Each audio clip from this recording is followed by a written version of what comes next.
यदि आप जंगल में घूमने के शौकीन हैं तो आपको वहां पर होने वाले खतरे के बारे में जानकारी होना जरूरी है, खास तौर पर तब जब आप अपना रास्ता भटक गए हों। यदि आप जंगल का रास्ता भटक गए हों तो सबसे पहले आपको वहां के जानवरों से अपने आप को छुपा कर रखना पड़ेगा, क्योंकि यदि आप शेर और चीता जैसे खतरनाक जानवरों की नजर में आ गए तो आपको अपनी जान बचाना काफी मुश्किल हो जाएगा।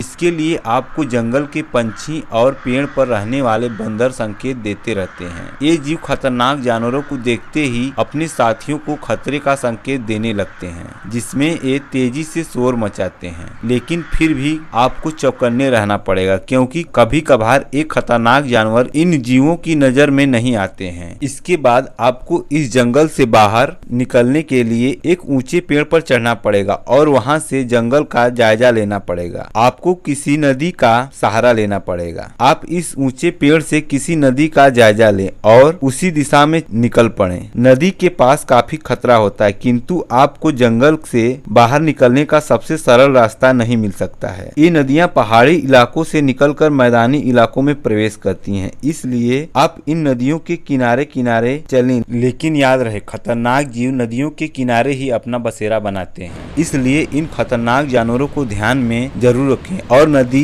जिस दिशा में बह रही है उसी दिशा में चलते रहें। आप अपने पास एक डंडा जरूर रखें, जो कि आपको छोटे मोटे खतरनाक जानवरों से बचा सकेगा। रात को रुकने के लिए किसी एक ऊंचे पेड़ की टहनियों का सहारा लें। खाने के लिए जंगल में लगे कुछ फल आपको मिल जाएंगे, नहीं तो आप जब नदी के किनारों पर चल रहे होंगे तो नदी के किनारे पर आप कुछ मछलियों को भी देख पाएंगे, जिनको आप डंडे की सहायता से मार सकते हैं। आग जलाने के लिए यदि आपके पास माचिस या लाइटर है तो ठीक है, नहीं तो आप 2 सूखी लकड़ियां लें और एक लकड़ी के ऊपर दूसरी लकड़ी को तेजी से रगड़ें। आप कुछ देर बाद वहां से धुआं उठते हुए देख पाएंगे। जब धुआं उठने लगे तो सूखी घास को लें और आग के पास रख कर धीरे धीरे फूंक मारें, आग जल जाएगी। रात को ज्यादा गहरी नींद ना लें, चौकन्ने रहें। सुबह होते ही आग को बुझाकर वहां से निकल लें और नदी के किनारों का सहारा लें। यकीनन आप जंगल से बाहर निकल जाएंगे।